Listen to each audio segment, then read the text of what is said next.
안녕하세요. 사람 사는 집입니다. 오늘은 짤막하게 처마에 대한 이야기를 해보려고 해요. 썸네일을 보셨겠지만 이 알듯 말듯한 미소와 함께 바로 이 눈썹.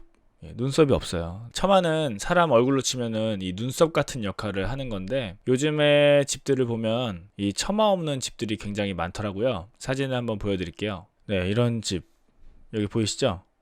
요 집 보시면 요 부분 있죠? 요 부분 처마입니다. 근데 지금 얘 보면 처마가 없어요. 이 집은 역시 이 집도 보시면 이렇게 깔끔하게 처마가 없죠. 두부 모 자른 것처럼 깨끗하고 깔끔한 모습으로 요새 설계들이 많이 되는데요. 그래도 얘는 물바지는 있네요. 여기 물음통. 처마는 여전히 없습니다. 이거는 처마가 있는 거예요. 여기 처마가 있죠. 지금 처마 길이가 한 1m는 넘는 것 같아요. 지금 이 집 같은 경우는. 또 이 집도 멋있죠. 네, 비스드만 언덕에 지어진 떠있는 집. 네, 아주 멋있는 동화 같은 집인데요. 역시 처마가 없습니다. 이런 디자인의 집들이 잘 팔려서 그런지 이런 처마 없는 집들이 요새 많이 나오더라고요. 처마가 있고 없고가 어떤 차이가 있는지를 한번 보여드릴게요. 이거는 제가 저번 달에 현장 주변에 자재상을 갔는데 이걸 발견하고 사진을 바로 찍었어요. 자, 보시면은 지금 이 부분은 처마죠. 처마가 있는 부분과 없는 부분, 뭘 말씀드리고 싶은지 아시겠죠? 여기는 목재 사이딩 마감이었거든요. 처마 없는 데는 우선 비에 다 젖어가지고 목재가 이렇게 꺼멓게 다 썩었습니다. 까맣게 변한 것뿐만 아니라 채도, 진한 정도도 보시면 훨씬 더 허해진 거를 보실 수 있을 거예요. 햇빛의 자외선을 받아서 그런 거예요. 사람이든 집이든 햇빛은 좋은 역할도 하지만 자외선은 굉장히 유해한 요소입니다. 그래서 그 자외선에 지속적으로 노출이 되면 사람 피부도 상하듯이 집의 외장 마감재들도 이 자외선 때문에 그 자재의 보증 기간이 정해져 있는 거예요. 그래서 지금 이 벽은 물 때문에 꺼멓게 변하고 햇빛 자외선 때문에 허옇게 일어났어요. 그러니까 두 가지가 다 먹은 거예요. 집에 있어서 굉장히 큰 유해 요소 두 가지를 얘는 다 먹은 겁니다. 그 비와 햇빛으로부터 보호받은 이 벽, 처마 아래 밑 벽을 보세요. 네. 색깔도 깨끗하고 물 먹어서 곰팡이 쓸거나 썩은 부분 없죠. 또 하나 보여드릴까요? 타일 마감하는 날이었어요. 실내 타일 마감하는 날인데 오후 되니까 갑자기 이제 막 먹구름이 오면서 비가 내리기 시작했는데 이 집이 처마가 1m입니다. 여기 요 길이가 폭이 1m인데 지금 비가 오니까 아래 데크를 보세요. 데크를 보시면 40-50cm 정도 절반 조금 안 되게는 비에 젖어 있죠. 네, 처마가 있어도 안으로 들치는 비가 있기 때문에 약간 데크가 젖어 있는 걸 볼 수가 있습니다. 제가 궁금했어요. 제가 이걸 풍경을 보고서 처마가 1m일 때 바닥은 그러면 얼마나 젖는가 자를 대봤습니다. 줄자를 딱 대봤더니 50cm, 60cm 정도, 55cm 정도까지 비가 젖더라고요. 처마가 1m가 있으면 바깥 50cm는 들이치는 비 때문에 젖고 그 안쪽 50cm는 좀 뽀송뽀송하게 말라있는 영역입니다. 요 타일들이 원래는 요 데크 전체에 이렇게 퍼져 있었는데 잽싸게 제가 이렇게 벽으로 붙여가지고 쌓아놨어요. 그래서 이 타일들은 무사히 반품할 수 있었다. 이때 처마가 만약에 없는 집이었으면 집 안으로 다 넣어놨어야 되겠죠. 근데 집 안은 지금 막 타일 작업하느라 현장이 정신없는 상태였기 때문에 안쪽에 쌓아놓으면 또 더 정신없어지는 상황이었거든요. 밖에다가 그냥 뒀으면 박스 다 젖어가지고 반품도 안 되고, 그래서 이 처마가 이 타일 반품할 수 있게 해준 아주 중요한 역할을 했어요, 이날. 그러면 처마가 있으면 뭐가 좋은지 한번 하나씩 말씀을 드려볼게요. 첫 번째는 벽을 보호해주는 역할입니다. 햇빛으로부터 자외선을 차단해주고 빗물로부터 보호해주는 역할을 하죠. 이런 표가 있습니다. 제목은 Effect of 벽 성능에 있어서 처마의 효과. 문제가 있는 벽의 퍼센트. 100개의 벽이 있다면 90개의 벽에 문제가 있다. 70개의 벽에 문제가 있다. 그 얘기예요. 50개의 벽에 20개의 벽에 문제가 있다. 가로축은 벽 위의 오버행의 길이입니다. 그러니까 처마의 길이를 얘기하는 거. 처마의 폭. 벽에 문제가 있는 집 중에 90%는 처마가 0이었대요. 처마의 폭이 300 이하인 벽에 68% 정도가 문제가 있고요. 점점 줄어들죠. 그래서 600mm, 그러니까 60cm가 넘어가는 처마를 가진 집의 벽은 문제가 생길 확률이 25%였다. 처마가 없는 집에 거의 4분의 1에 가깝습니다. 또 하나 보여드릴게요. 한 빌딩의 한 면, 파사드 한 면이 빗물에 노출되는 것을 줄이기 위해서 그 오버행을 어떻게 사용하는지 그거에 대한 연구입니다. BC 하우징, 그러니까 캐나다 브리티시 컬럼비아 주의 BC 하우징이라는 회사인지 기관인지 모르겠는데 거기에 연구 센터에서 조사를 한 거고요. 이 건물이 지금 이제 실험에 사용된 건물이에요. 이 처마 길이를 가변적으로 조정할 수 있게 세팅을 해놔가지고 반쯤 내밀었을 때는 60cm만 나오게 하고 다 내밀었을 때는 1.2m 나오게 이렇게 세팅을 해놨습니다. 이 화면은 그 건물에서 비의 양을 측정하는 그 센서? 뭐 아무튼 그 측정 스팟들을 이렇게 그려놓은 겁니다. ES1부터 해서 각 점에 2, 3, 4, 5, 6, 7 이 각 지점이 측정한 점이라는 거예요. ES는 아마 이스트 사우스인 것 같고 EN은 이스트 노스, 그러니까 동북 북동쪽 벽을 얘기하는 것 같아요. 여기서 이제 계속해서 WDR이라는 이 단어가 나오는데요. Wind Driven Rain, 바람에 밀린 빗물을 얘기하는 겁니다. 그냥 이렇게 수직으로 떨어지는 빗물이 아니라 이렇게 들이치는 빗물을 얘기하는 거예요. 테스트를 해봤습니다. 전체 그 실험 결과를 총괄해서 얘기해주는 부분이고요. 공통된 특징이 이렇대요. 탑 코너가 가장 많이 젖었고, 여기 이 부분 탑이면서 코너인 부분 양쪽에 있는 꼭지점이 제일 많이 젖었고, 그 다음으로 요 이제 수평한 요 탑 부분, 그리고 그 다음이 사이드 엣지가 젖었답니다. 요 옆에 수직인 이 벽 부분이 그 다음으로 젖었답니다. 그 젖는 정도가 땅바닥에서부터 위로 갈수록 더 벽이 많이 젖어 있고, 그러니까 위가 더 많이 젖었다는 얘기죠. 그러니까 중앙에서부터 가로 갈수록 더 많이 젖었다. 건물의 외곽일수록 더 잘 많이 젖는다. 그 얘기입니다. 네, 오버행을 설치한 곳이 비 젖는 부분이 줄었다. 넓을수록 비에 노출되는 벽의 면적이 감소했다. 뭐 당연한 얘기죠. 여기 보니까 70% of 들이치는 빗물의 70%가 건물의 상부 30%에 집중이 됐다는 얘기예요. 그러니까 상부에 집중되는 만큼 처마가 높은 곳에 있을수록, 상부 꼭대기에 가까운 곳에 있을수록 빗물을 더 잘 차단해 주겠죠. 처마는 높은 곳에 있을수록 좋다는 얘기입니다. 이 그래프는요, 검은색이면 1.2m, 색깔이 점점 밝아질수록 오버행이 짧아지는 거예요. 이 처마가 짧아지는 겁니다. 그래프가 길수록 차단이 잘 됐다는 겁니다. 제일 효과가 좋았던 곳은 EN5번과 EN8번의 1.2m 오버행이었던 부분들이죠. 여기 5번 있고 여기 8번 있네요. 그 다음이 EN1. 보시면 세 개 다 처마 바로 아래에 있는 애들이 효과가 제일 좋았다. 효과가 제일 낮았던 부분은 EN 3번, 4번. 얘네들은 오버행 길이가 좀 차이가 나도 그 차이가 5번, 8번, 1번에 비해서는 크지가 않죠. 그러니까 EN 3번, 4번은 어디냐면 건물의 사이드 아랫부분, 약간 중간 아랫부분의 사이드면 큰 차이가 없더라. 건물의 코너, 사이드로 갈수록 처마의 효과가 적게 나타난다. 그 얘기입니다. 근데 그것도 당연한 얘기인 것 같아요. 건물이 이렇게 있으면 코너에 있는 건 당연히 한 면에 있는 점보다는 많이 받을 수밖에 없겠죠. 그러려면 이제 처마가 대각선으로 이 코너 부분은 좀 더 길게 나와주면 되겠죠.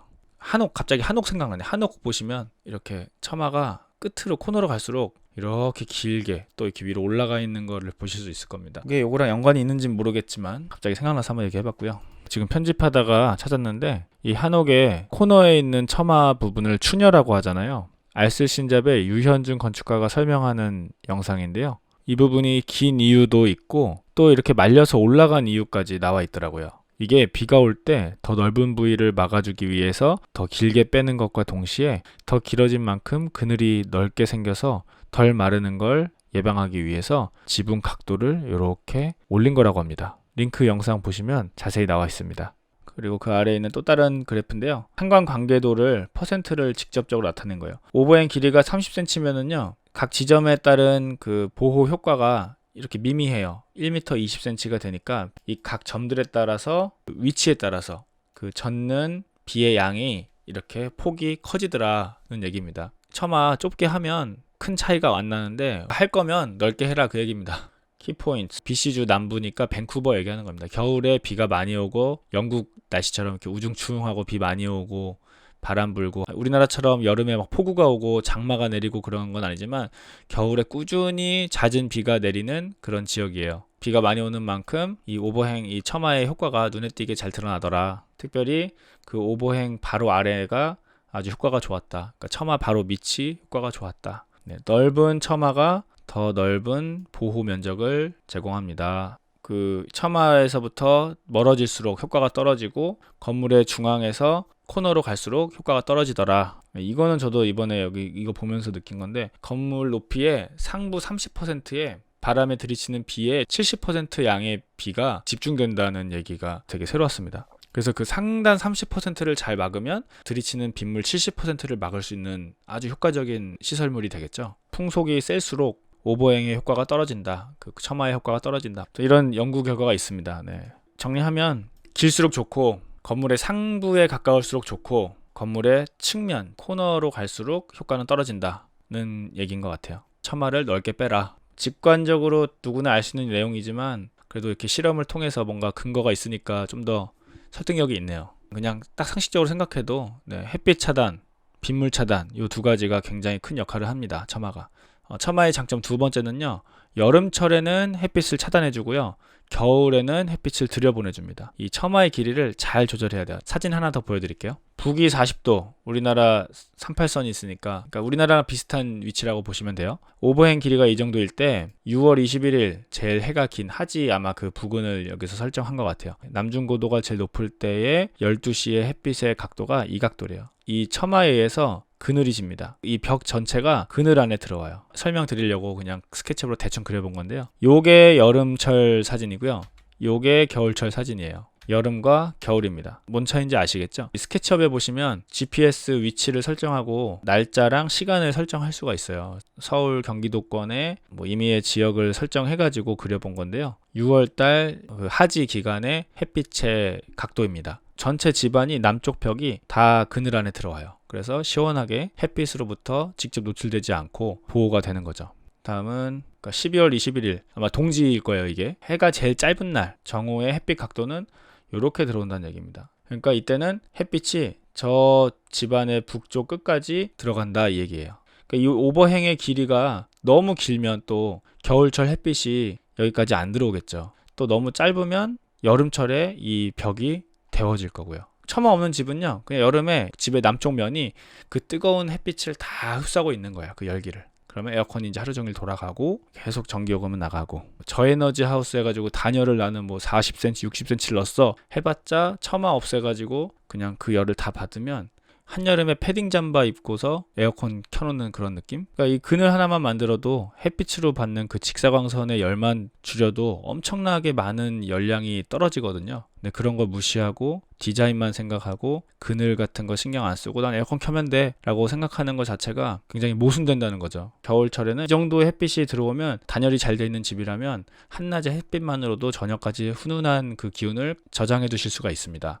세 번째, 비가 올 때 또 눈이 올 때 야외에 이동할 수 있는 통로가 돼요. 야외 공간이 확보가 됩니다. 처마 길이를 더 넓게 빼셔서 포치로 아예 그냥 쓰시면 돼요. 제가 예전에 올렸던 영상 중에 건축주분들이 살아보시고 추천하는 공간에 대한 영상이 있는데요. 거기 보시면 포치가 있어요. 비가 와도 외부 활동을 할 수 있는 그 영역이 생기는 겁니다. 겨울에 눈이 오거나 비가 오거나 할 때 건물 뒤쪽에 보일러실을 갈 때 처마가 없으면 우산 쓰고 가셔야 되고, 우산이나 바닥에 눈 밟을 필요 없이 이렇게 편하게 이동하실 수가 있어요. 그리고 마지막, 네 번째는요. 처마가 있으면 비 오는 날도 창문을 열어서 환기를 할 수가 있습니다. 자동차 창문 위에 이렇게 쉴드 이렇게 붙여 놓으신 거 보셨을 거예요. 요게 있으면 비 오는 날 차 안에 습기가 찬다 할 때 이 문 틈을 약간 열어가지고 차 안에 있는 습기를 내보낼 수가 있거든요. 이제 독일식 시스템 창호 같은 경우는 틸트 기능을 쓰면 집 안쪽으로 열리기 때문에 비가 들치는 일은 없겠지만, 옆으로 슬라이딩 창을 쓰시거나 바깥으로 열리는 창을 쓰신다 하실 경우에 처마가 없으면 그 비가 다 집 안으로 들어오겠죠. 근데 처마가 있으면 비가 집 안에 들칠까 걱정하지 않고